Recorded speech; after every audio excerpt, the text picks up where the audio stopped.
안녕하세요. 오늘도 사연 살롱을 찾아주셔서 감사합니다. 저는 서울 성동구에 사는 30대 중반의 여성이에요. 돌싱이고 결혼 생활은 한 1년 6개월 정도 한 것 같네요. 지금은 부모님 사시는 본가랑 10분 정도 거리에서 혼자 살고 있어요. 직업은 베이커예요.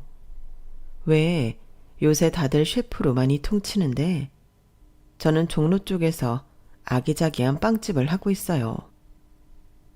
대학생 때 잠깐 해외로 교환학생을 다녀왔었는데 그때 거기 빵이 너무 맛이 있어서 빵 만드는 거 배우러 다녔었거든요. 나중에 자격증도 따고 한국에 와 일반 회사 다니면서 꾸준히 베이킹 공부를 해서 퇴사하고 가게를 차렸어요. 지금 벌써 3년 됐는데 생각보다 장사가 잘 되고 있어서 이대로만 유지하고 싶네요. 물론 빵하고 디저트 연구는 게을리하지 않고 더 다양한 걸 내놓아야죠. 제가 이렇게 가게를 차리게 된 건 어쩌면 전 남편하고의 이혼 때문일지도 몰라요. 그 일을 계기로 제 현실을 스스로 바꾸어 보자 마음먹게 됐거든요. 저는 건설 쪽 사업을 하시는 아빠와 부동산 중개업을 하는 엄마 덕분에 큰 어려움 없이 공부했네요. 얼마 전부터 건설은 어렵다 힘들다 하는데 아빠는 해외 쪽으로 눈을 돌리신 지 좀 돼서 한국에서보다는 해외 일을 더 많이 하고 계세요. 그러다 보니 출장이 많긴 해요.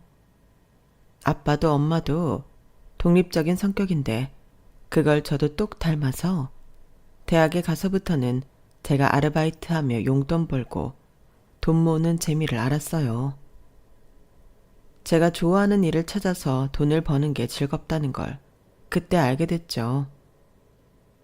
저는 대학을 졸업하고 바로 제 빵집을 열고 싶었지만 아빠와 엄마는 먼저 회사에 들어가서 사회생활을 해보라고 하시더라고요.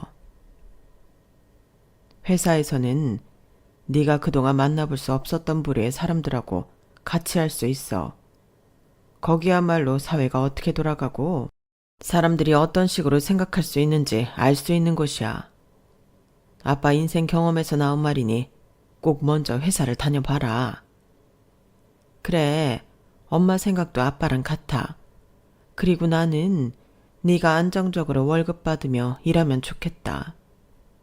솔직히 세상에서 제일 속편한 게 월급쟁이야. 그렇게 하자, 소연아. 그때는 정말 겁 없이 빵집을 열겠다고 했던 게 있어서 엄마 아빠가 하시는 말씀에 불만이 좀 있긴 했어요.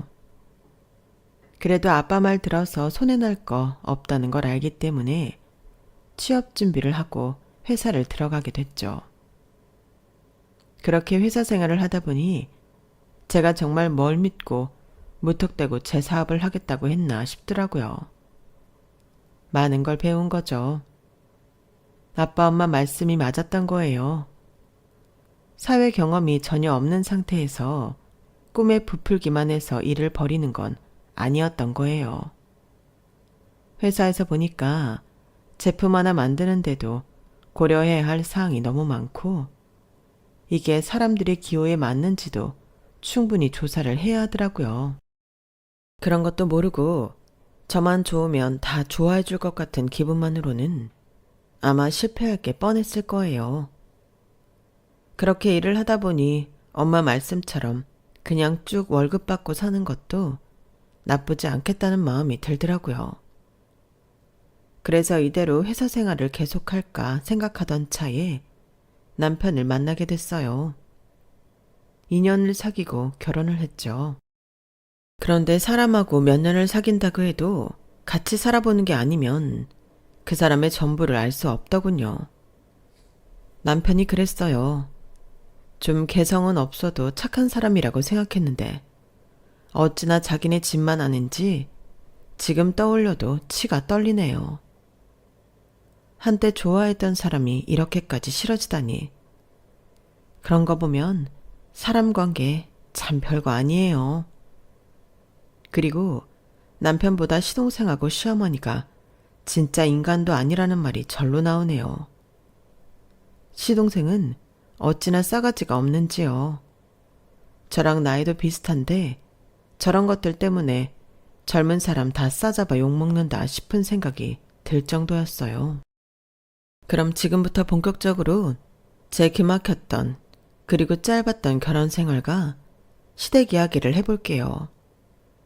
앞에서 말했듯 저는 남편과 2년 정도 사귀었어요.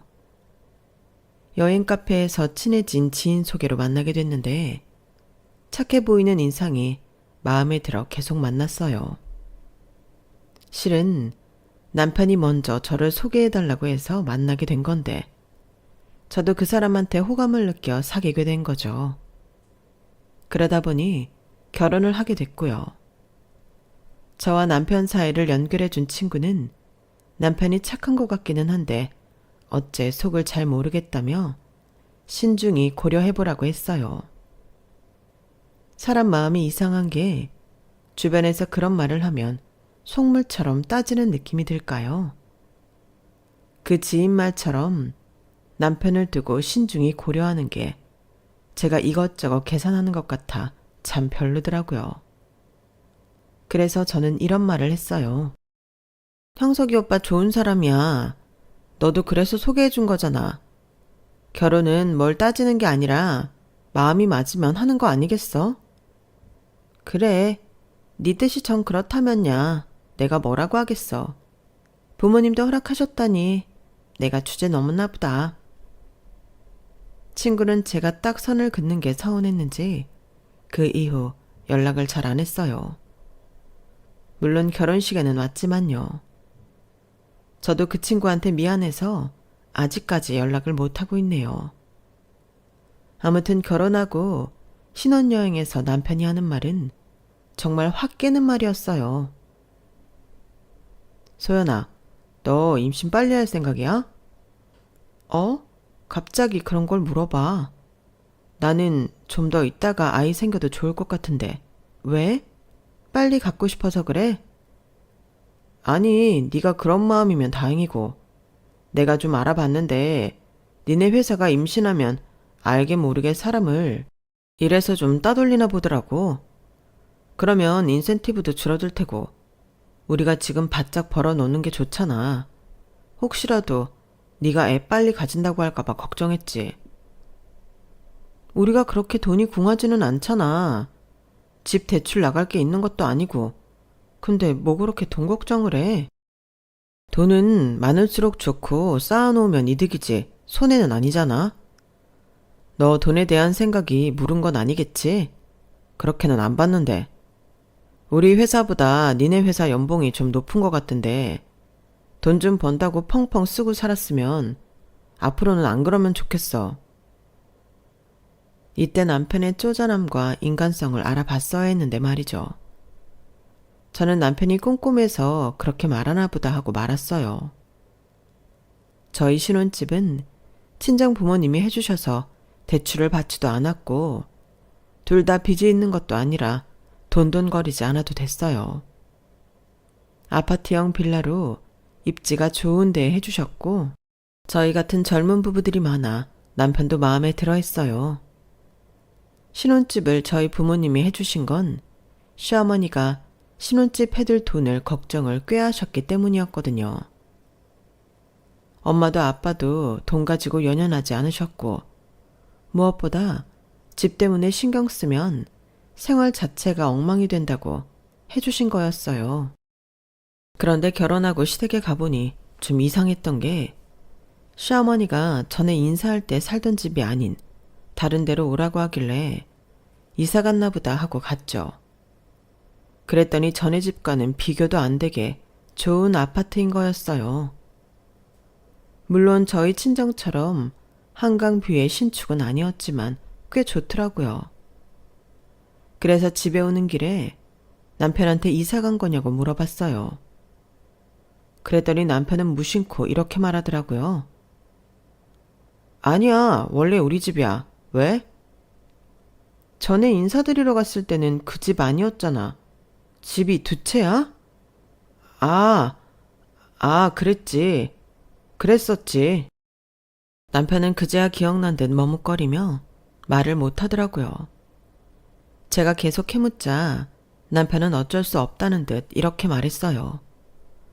그게 우리 집 재산이 좀 있거든. 그거 너 결혼하기 전까지 알게 하지 말라고 하셨어. 아빠 돌아가시면서 할아버지 유산까지 싹 다 엄마가 받았는데 그게 좀 돼. 우리 돈 보고 결혼할까봐 그러신 거니까 이해하지? 니네 집도 돈 있으니까 우리 엄마 심정 알 거 아니야.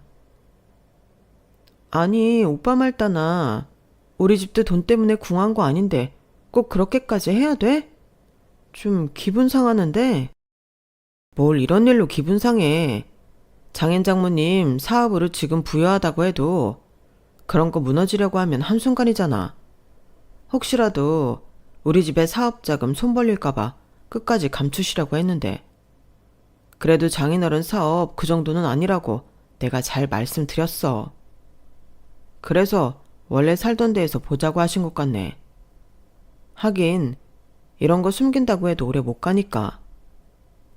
남편이 너무 아무렇지도 않게 이런 말을 하는데 황당하더라고요. 이건 저희 부모님 능력을 무시하는 처사였고 저도 이상하게 보는 거잖아요. 처음에는 굉장히 불쾌했는데 생각해보니 그건 시어머니 생각인 거고 저나 저희 집은 시어머니 생각과는 전혀 다르니까 그러든지 말든지 상관하지 않으면 되겠더라고요. 저희를 몰라주는 사람 때문에 속 썩을 거 뭐 있나요? 저는 그런 마인드로 살아서 별로 속 복닥이며 살지는 않았거든요. 다만 저렇게 돈 때문에 자기네를 등쳐먹을까봐 전전긍긍하는 시어머니랑 잘 지낼 수 있을지는 염려되더라고요. 남편도 돈돈 하는 게 자기 엄마 닮아서 그런 것 같다는 생각도 좀 들었고요. 왜 슬픈 예감은 틀리지 않는다고 하죠? 제 걱정도 그랬어요. 시어머니는 정말 상대하기 힘든 사람이었어요. 대화 한번 하기도 엄청 힘든 사람 있잖아요. 별것도 아닌 걸 가지고 따지고 들어서요. 예를 들면 이런 식이었어요. 어머니, 이 영양제가 성분이 좋아서 인기가 많대요. 드셔보세요. 성분이 좋은지 그걸 어떻게 알아? 아, 다들 그러더라고요. 그리고 거기 성분 표시 보면 확실히 다른 영양제보다 순수 함유량이 더 많아요. 이거 먹어본 사람들이 다 효과 좋다고 하더라고요. 네 눈으로 본 것도 아니잖아. 이런 딱지야 얼마든지 만들 수 있는 거고. 네가 먹어본 것도 아니고 남의 말만 듣고 곧지 곧대로 믿는다니? 너도 참 너다. 이게 많다고 해봤자 다 거기서 거기야. 돈이나 더 받으려는 거지 뭐. 무슨 선물을 해도 한 번도 그냥 아 그러니 좋은 거구나 이런 말을 들어본 적이 없어요. 심지어 일본 출장 갔다 오는 길에 거기 백화점에서 제일 비싼 스카프를 사다 드렸는데도 이거 다 딴 거 섞으면서 100%라고 하는 거라고. 백화점이라고 물건 더 좋지도 않은데 괜히 이름값으로 비싸기만 하다며 한번 쓱 보고 옆으로 던져버리는 거 있죠. 말 그대로 진짜 던졌어요. 저는 그때 친구가 결혼 전 말렸던 게 생각났어요. 뭐 곧 잊었지만 그 후로 점점 더 자주 친구 말이 생각나게 됐죠. 그만큼 더 안 좋은 경우가 많아졌고 결국 이혼으로 이어졌어요. 시동생은 더 갖잖았어요. 정말이지 나이도 어린 게 예의라고는 밥 말아먹었고 사람을 봐도 인사도 제대로 안 하고 제가 무슨 말을 하거나 뭘 가져오면 일단 코웃음부터 치는 거였어요. 처음에는 시동생한테도 몇 번 선물을 했는데요. 제가 뭔가 선물을 하면 이러더군요. 도련님, 이거 제가 출장 갔다 오면서 도련님 생각나서 샀어요. 요즘 이런 백 많이 메고 다니잖아요. 한번 해보세요. 이런 건 생각 없이 유행 쫓는 애들이랑 하는 거지 뭐. 그럼 안 쓰세요? 안 쓸 거면 저 다른 사람한테 선물할게요. 아니 뭘 또 그렇게까지. 있으면 언젠가 한 번은 쓰겠지. 뭐든 비웃듯이 코웃음을 치며 물건을 던지듯 툭 놓는 게 어쩜 그리 시어머니가 물건 던지는 거나 비슷하던지요. 처음에는 저런 도련님 반응이 무안하고 제가 뭘 잘못한 기분이 들었는데 좀 지나고 보니까 이 집 사람들이 원래 그러더라고요. 곧 저는 괜히 주눅들 필요 없다고 생각하게 됐어요. 남편 역시 자기네 식구랑 다를 게 없었는데요. 제가 시어머니랑 시동생 때문에 속상해서 얘기 좀 들어달라고 말을 하면 그렇게 펄펄 뛸 수가 없었어요. 야, 너는 어떻게 나한테 우리 집 식구 흉을 봐? 내가 장인어른이나 장모님 흉 보면 좋겠어. 이건 아무리 부부 사이라고 해도 예의 문제야. 너는 최소한의 예의도 없어? 지금 나한테 예의라고 그랬어?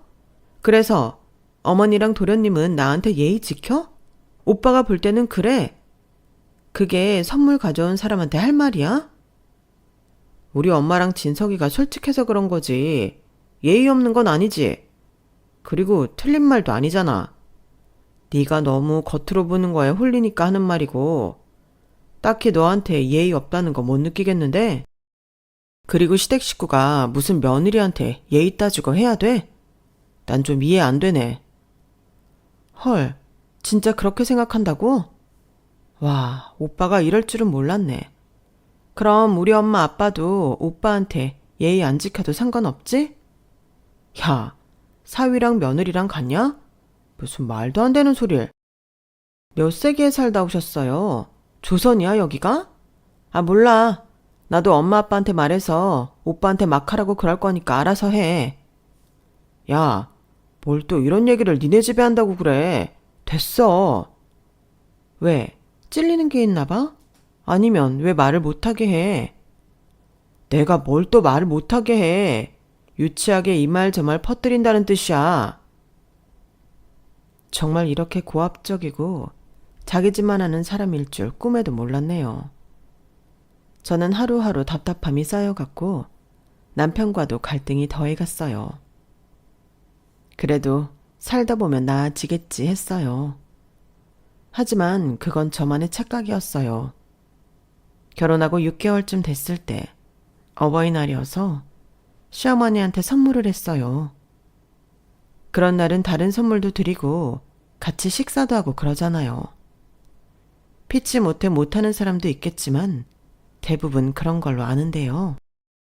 시어머니는 제가 드린 선물을 포장 박스채 한 손에 들고 이리저리 돌려보다가 시시하다는 듯 툭 내려놓고는 이러는 거였어요.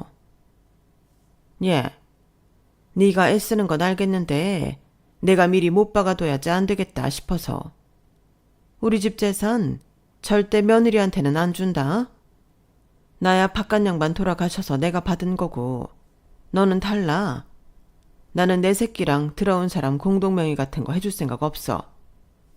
그런 거 알고도 네가 나한테 이런 거 주는 거라면 네 진심이라고 생각할게.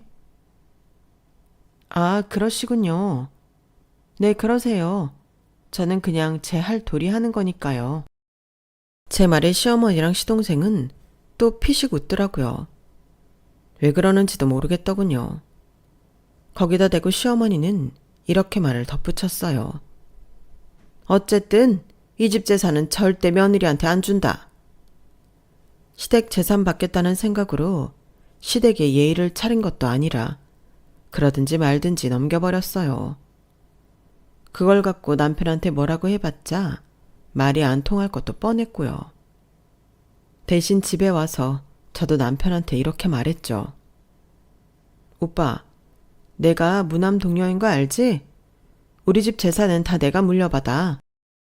오빠도 그거 공동명의 안 되니까 알아둬. 어? 왜? 나랑 너는 부부니까 경제 공동체잖아. 그런데 나도 시댁 물려받는 재산은 공동명의 못 해주신다잖아. 우리 집도 그렇게 할 거라고. 왜 나는 시댁에서 굴러들어온 돌 취급받는데 그렇게 해줘야 돼? 나는 사위잖아. 사위는 다르지. 뭐가 달라? 사위야말로 백년 손님인데. 진짜 이러다가 우리 끝나는 수가 있다.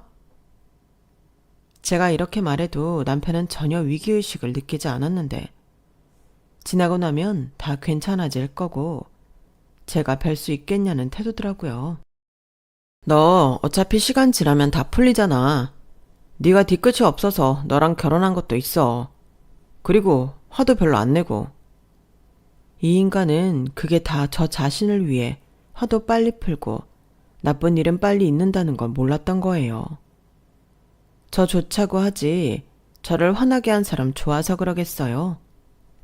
화내고 속 끓이면 제 몸에만 안 좋으니 2차 피해를 막자는 거죠.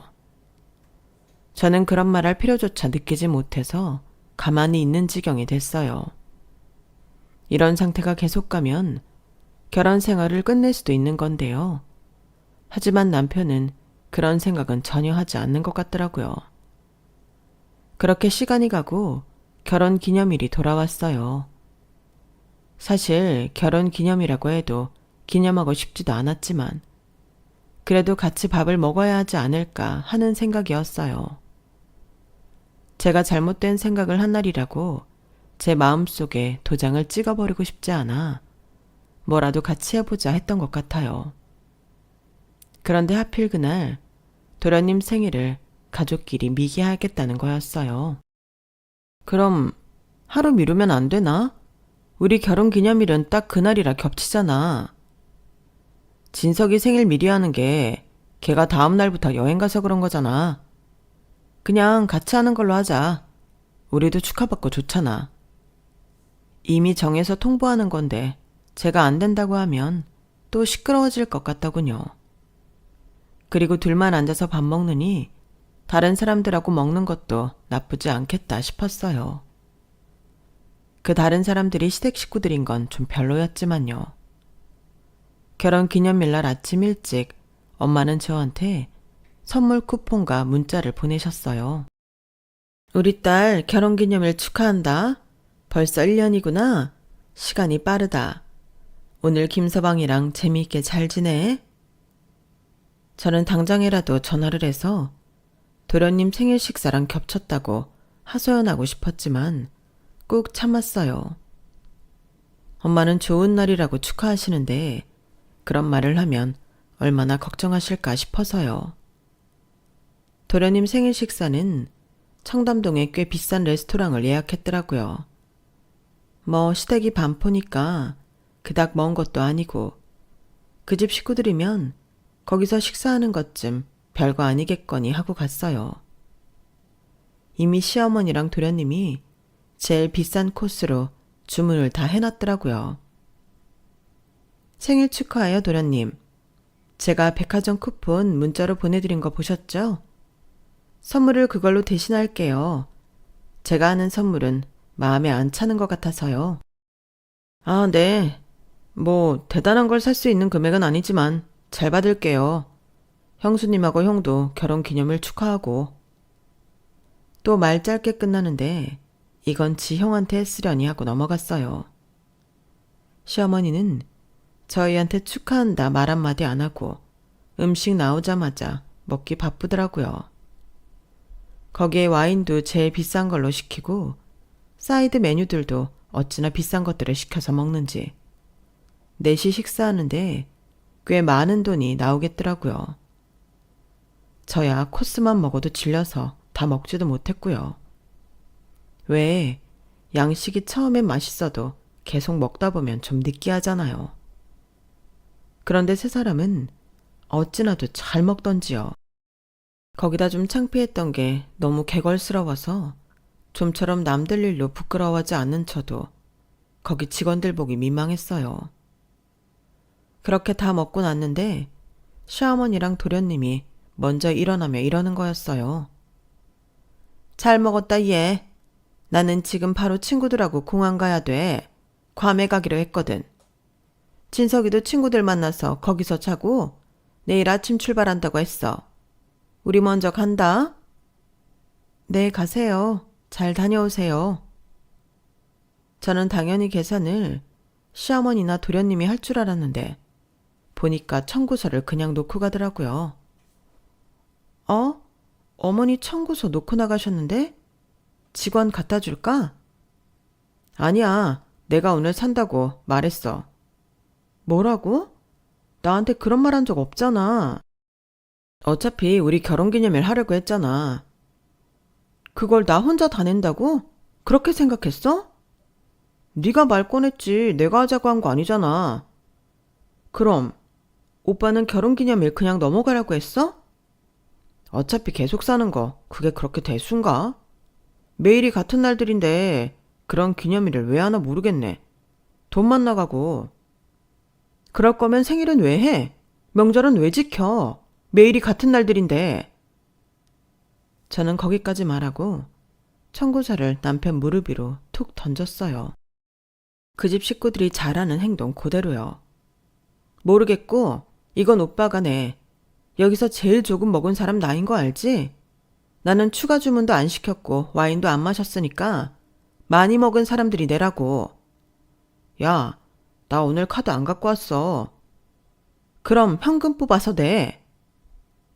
집에 돌아오며 속으로 저는 엄마 보내주신 쿠폰은 나중에 저 혼자만을 위해 써야겠다고 마음먹었어요. 5성급 호텔 1박 숙박 쿠폰이었거든요. 그걸 엄마가 주셨다고 미리 말 안 한 게 다행이다 싶을 정도로 남편과 시댁에게 철저하게 실망했어요.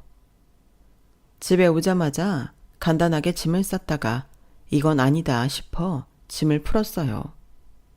신혼집은 엄연히 부모님이 사주신 거고 명의도 제 이름으로 해놓은 건데 왜 제가 나가나 싶더라고요. 그래서 남편이 오기 전 남편 옷가지와 간단한 세면도구들 그리고 그 인간이 끼고 사는 게임기만 가방 하나에 쑤셔 넣어 1층에 내려가 관리실에 맡기며 남편이 오면 주라고 했어요. 그리고 현관 비번도 바꿔버렸어요. 남편한테는 문자를 보냈고요. 우리 서로 떨어져서 생각할 시간이 필요한 것 같아. 오빠는 내가 섭섭할 걸 전혀 이해 못하고 다 오빠 좋을 대로만 생각하잖아.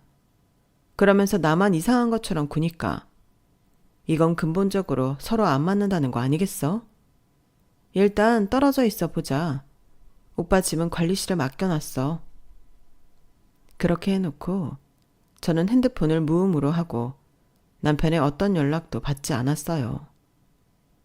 남편은 문자로 별별 소리를 다 하더니 결국은 지쳤는지 이런 문자를 보냈더군요. 그럼 우리 집에는 말하지 마. 너도 니네 집에도 나중에 말하고. 좋은 일도 아닌데 떠벌릴 필요는 없잖아. 어차피 곧 너 풀어질 거잖아. 근데 앞으로 한 번만 더 이랬단 봐. 진짜 그때는 나 가만 안 있을 거야. 남편이 양쪽 어른들한테 비밀로 해달라는 건 다른 이유가 있어서는 아니었어요. 자존심 상한다는 거였죠. 자기는 남들 보기에 착하고 성실하고 반듯해서 가정생활도 문제없는 사람으로 보여야 하는데 그러지를 못한다는 거였어요. 이렇게 남의 눈만 의식하고 겉으로만 착한 척한 걸 저는 왜 미처 몰랐을까요? 결국 저는 속상함에 제 결혼을 말렸던 친구한테 전화해서 속을 털어놓았어요. 내가 결혼 말리기는 했어도 네가 안 좋기를 바란 건 아니잖아. 네가 잘 살기를 바랐는데 너무 안타깝다. 아니야 효영아. 내가 네 말을 더 진지하게 받아들였어야 했어. 다 지나간 일이고 네가 행복할 수 있는 길을 선택했으면 좋겠어. 그리고 그 선택이 끝나면 형석이 오빠가 뭐라고 하든 부모님께 말씀드려. 시댁에도 얘기하고. 그래야지 안 그러다가 또 무슨 덤태기를 쓸지 어떻게 알아? 그 집 얘기 들어보니까 그러고도 남을 것 같아. 친구의 말은 딱 맞았어요. 저도 그러겠다고 하고는 어차피 마음 먹고 이혼 소송할 건데 그때 알리면 되지 하고 미뤘거든요. 미련이 남아서였는지도 모르겠어요. 그래도 잘해볼 수 있는 여지가 있을 것 같아서요. 하지만 절대 그럴 수 없다는 걸 시어머니와 남편이 가르쳐 주더군요. 그건 바로 시어머니 생일 때였어요. 저랑 남편이 별거하고 한 달쯤 더 됐는데 느닷없이 저한테 전화를 했더라고요. 예, 내 생일 말이야. 그거 호텔 예약 좀 해놔라. 어머니, 생일 아직 3주 남았잖아요. 벌써 예약해요? 홀 같은 건 미리미리 해야 되는 거야. 홀을 빌린다고요? 사람이 얼마나 오길래요? 그건 네가 신경 쓸 거 없고. 참, 니네 친정에서는 안 와도 된다. 그런 줄 알고 먼저 예약부터 잡아놔. 알았지? 저기 어머니, 실은 제가 오빠랑 니들 부부 사이 얘기 듣고 싶지 않아. 니들 얘기 내가 알아서 뭐하니? 아무튼 예약해. 시어머니는 제 얘기를 다 듣지도 않고 일방적으로 전화를 끊었어요. 정말 얼마나 속이 못났으면 남이 하는 말도 다 못 들어주는 걸까요? 그때 이혼 서류를 작성해야겠다. 처음으로 제대로 마음먹었네요. 남편은 그때까지도 저한테 미안하다는 말 한마디도 없었고 다시 합치면 제 버르장머리를 고치겠다고만 하고 있었거든요. 제가 왜 이런 인간들하고 계속 엮여야 하나 한숨이 나왔고 친구가 해준 말도 떠올랐어요. 저한테 행복한 길을 선택하라는 걸요. 어쨌든 먼저 친정에는 얘기를 했네요. 엄마랑 아빠는 제가 그동안 있었던 일을 말하니 얼굴 표정이 많이 어두워지셨어요. 미안해 엄마 아빠. 나도 이렇게 될 줄 몰랐어. 이혼 같은 건 남의 얘기고 나는 잘 살 줄만 알았지. 근데 정말 이건 아니지 싶어서 엄마 아빠한테 좋은 모습 못 보여주고 불효하게 된 것 같아 너무 속상해. 아니야. 우리 딸 그동안 얼마나 마음고생 심했어. 괜찮아. 요즘 세상에 이혼이 큰 흠도 아니고 더 오래 살다 헤어지기도 하고 하는데 일찍 헤어지는 걸 잘하는 거라 생각하자. 엄마가 너 그런 줄도 모르고 속편이 있었다. 미안해. 그래 소연아. 네가 미안할 게 뭐 있니? 일부러 그런 것도 아닌데. 그나저나 빌라를 공동명의 안 해놓은 건 다행이구나.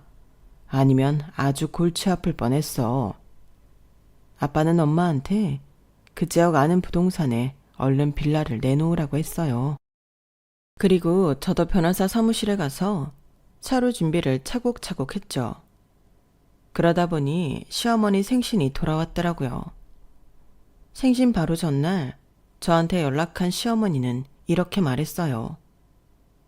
형석이한테 전화하니까 자기 회사 일 바쁘다고 너한테 직접 말하라고 해서 말이야.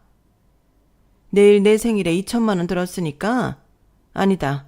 일단 2천만 원 나한테 보내주고 연예인 부른 값은 따로 있으니까 그건 네가 계좌이체하면 되겠구나. 지금 뭐라고 하셨어요? 2천만 원이요? 무슨 생일을 하는데 2천만 원이나 들어요? 왜 안 들어? 돈은 쓰려고 마음먹으면 하룻밤에 억도 쓰는 건데. 촌스럽게 굴지 말고 2천만 원부터 보내. 내가 연예인 그 소속사 계좌번호 보낼 테니까 그쪽으로도 돈 보내고. 아니요. 제가 내일 가서 직접 계산할게요. 정말 2천만 원인지 확인해야 되겠거든요. 그랬더니 시어머니는 깔깔 웃으면서 이러더라고요. 예, 거기에 내가 여행 갈 돈하고 생일 선물값까지 들어있는 거야. 너는 어디서 물건 같지도 않은 걸 좋은 거라고 맨날 들고 오잖아. 그런 마음에 안 드는 거 봤느니 내가 직접 사겠다 이거야. 그래도 돈은 내일 드릴게요. 저도 어머니 그 돈 많이 들어간 생일 어떻게 하는지 봐야죠. 그럼 그래라. 형석이랑 같이 와. 따로따로 오면 불성사 나오니까 늦지 않게 와야 한다. 언제나처럼 시어머니는 자기 할 말만 하고 끊었고 저는 속으로 두고 보자 했어요. 다음날 호텔 앞에서 만난 남편은 저를 보더니 피식 웃더라고요. 그렇게 보니까 그 비웃는 표정이 시어머니랑 시동생이랑 어찌나 똑같던지요. 저런 걸 못 알아보고 결혼한 내가 바보 맞네, 맞아. 속으로 그런 생각을 하며 저는 남편한테 말 한마디 하지 않고 엘리베이터를 타고 홀로 올라갔어요. 거 이제 적당히 하고 풀어라. 이렇게 길게 끌면 나도 다 생각이 있어. 그거 잘 됐네. 나도 생각해둔 게 있는데. 생각? 무슨 생각? 저는 대답하지 않고 먼저 엘리베이터에서 내려 홀로 들어갔어요. 보니까 어디서 단체 관광 손님이라도 온 양 정말 많은 사람들이 왔는데 친척분들뿐 아니라 시어머니 친구에 저는 처음 보는 사람들까지 가지각색이더라고요. 그럼에도 다들 고상 떨고 조용히 밥을 먹는데 거기에 예전에 좀 잘 나갔던 가수가 한 명 왔더라고요. 그 가수가 앞에 나가서 노래 3곡 부르고 VIP석에서 식사 대접받으며 식사하는 모습이 보이더군요. 저는 거기로 가서 매니저를 불러 계좌번호를 알려달라고 했어요. 그리고는 남편 통장에서 돈을 빼서 보내버렸죠. 남편은 그 사실을 모르고 시동생이랑 앉아 밥을 먹으며 키득대고 있었어요. 쇼가 다 끝나가는 걸 본 저는 시어머니한테 문자 한 통을 보내며 아무도 눈치채지 못하게 홀을 나와 호텔을 빠져나갔어요. 어머니, 생신쇼 잘 봤어요. 근데 그걸 저보고 하자는 말씀도 안 했고요. 제가 호텔에 물어보니까 끼케야 1,000만 원 정도라고요. 그런데 2,000만 원이라뇨. 연예인 부른 비용은 또 따르고요. 제가 그 돈을 왜 드려야 할까요? 저는 이혼할 건데요. 오빠랑 어머니랑 도련님이 사이좋게 계산 잘하세요. 즐겁게 정신없이 놀고 계시길래 저 먼저 나왔습니다. 그럼 나중에 법정에서 뵈어요. 제가 남편과 호텔에 있는 사이 저희 빌라는 엄마가 부른 사람들이 와서 남편 물건을 죄다 밖에 재활용 놓는 곳에 버렸어요. 그리고 저희 신혼 가전이니 그런 것도 다 처분한다고 중고로 팔아버리셨고요. 이건 제가 엄마하고 미리 준비한 일이었어요. 그리고 남편한테는 집 밖에 있는 네 물건 찾아가라고 문자 보냈죠. 몇 시간 있다 남편하고 시어머니한테서 문자며 전화며 불이 나게 오더군요. 시어머니는 결국 저희 친정집까지 찾아왔어요. 저를 본 시어머니 표정은 정말이지 사진으로 찍어 평생 두고 골려먹고 싶을 정도로 우스꽝스럽더군요. 아주 시뻘개져서 눈동자는 부릅떴는데 죽상이고 입술을 바들바들 떨었어요. 그와 함께 두 주먹도 부르르 떨고 있었고요. 네가 나를 이렇게 묵사발을 만들어? 내가 가만히 있을 줄 알아? 그때 뒤에서 엄마 목소리가 들렸어요. 가만 안 있으면 어떡할 건데? 어따 대고 남의 귀한 딸한테 협박질이야. 소연이 너 이리 비켜봐. 그러더니 엄마는 시어머니에게 물을 한 바가지에 끼얹어 버렸어요. 이봐요 사부인. 천박하게 이게 뭐하는 짓이에요?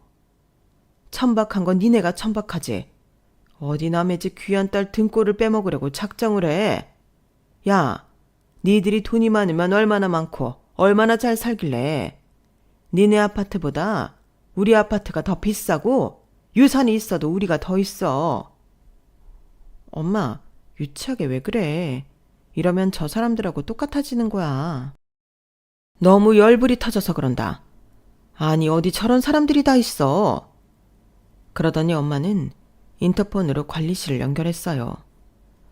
여기 지금 우리 집에 온 여자 말이에요. 앞으로 다시는 들이지 말아요. 사기꾼이라고요, 사기꾼. 엄마가 펄펄 뛰자 시어머니는 당황해서 아무 말도 못했어요. 제가 차분하게 시어머니한테 이렇게 말했어요. 저 이혼 서류 접수했어요. 곧 소장 김영석 씨한테 갈 거고요. 이렇게 된 거에는 어머니 책임도 많이 있으니까 딴 생각하지 마세요. 소송하고 싶으면 얼마든지 하세요. 그래봤자 우리가 이기니까요. 어머니 사업하세요? 아니죠. 그냥 유산 갖고 놀고 먹잖아요. 저희 부모님은 사업하세요. 그래서 아는 변호사들도 있고요. 어디 해볼 테면 해보세요. 시어머니는 완전 얼굴이 하얗게 변했고 눈썹까지 떨며 돌아갔어요. 그리고 다음날 저녁, 시어머니와 남편은 저희 회사 앞까지 찾아왔더라고요. 야, 네가 아무리 기분 나빴어도 이러는 건 아니지. 어디 사람 놀래킬 게 없어서 시어머니 생일 결제도 안 하고 이혼을 하겠다고 하니? 사람 그렇게 장난치는 거 아니야. 그래 소연아, 이쯤에서 이제 그만 기분 풀어. 너 이러는 거 정신적으로 문제 있는 거야. 두 사람은 일부러 큰 소리로 말하며 저를 망신 줄 작정이었더군요. 그런데 친구가 같이 있는 줄은 꿈에도 몰랐던 거죠. 아니, 며느리를 굴러들어왔다고 유산 절대 못 준다면서 무슨 날만 되면 며느리 돈으로 다 처먹고 돌아다닌 게 누군데요? 요즘 어느 누가 그런 불합리한 걸 참고 살아요? 효영아, 너 왜 이래? 남의 집 일에 끼어들지 마. 며느리는 당연히 남이고 시집에서 하는 말은 따라야지. 남의 집안 가풍에 이러쿵저러쿵 하는 거 아니야. 남편은 이 말까지 사람들이 듣지 못할 거라고 생각한 걸까요? 순식간에 주변이 술렁거리더니 사람들이 시어머니와 남편을 흘끈거리며 쳐다봤어요. 그래서 제가 말했죠. 당신들 재산에 눈꼽만큼도 관심 없는데 무슨 돈을 노리고 결혼을 했을까봐 걱정을 했다는 둥 선물을 줘도 네가 이런다고 우리 재산 줄 것 같다니 내가 미쳤다고 그런 말을 듣고 살아? 나 땡땡 건설사 사장 딸이야. 시어머니랑 남편은 그제야 입을 다물고 사람들 눈총을 받으며 도망쳐버렸어요. 저는 친구한테 고맙다는 인사를 했고 그 이후로 이혼 준비를 했네요. 그러면서 잠시 접어두었던 빵집 여는 꿈을 떠올렸어요. 이제는 해도 될 것 같다는 생각이 들었어요. 아니, 제 삶을 다 바꾸고 싶었어요. 그래서 부모님께 제 계획을 말씀드렸고 아빠는 빌라 판 돈을 저에게 주시겠다며 한번 해보라고 하셨어요. 그렇게 저는 빵집을 시작하게 된 거였죠. 그 사이에 이혼 소송은 힘들었지만 잘 끝났어요. 제가 승소했거든요.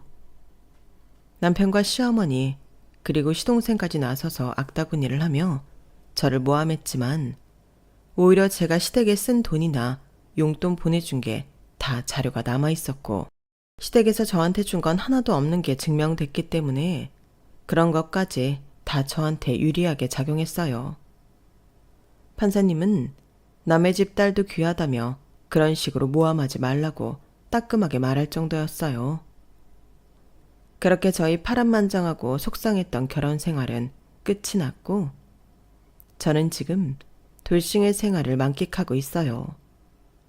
부모님은 언제고 좋은 사람 만날 수 있다고 제 혼을 기대하고 계시네요.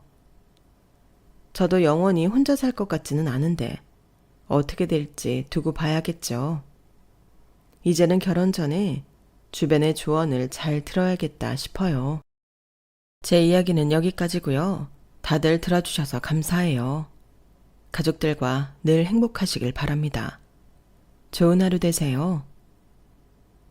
여러분, 사연 댓글에 응원과 현명한 조언 부탁드려요. 좋아요와 구독은 저에게 큰 힘이 됩니다. 오늘도 좋은 일 가득하세요.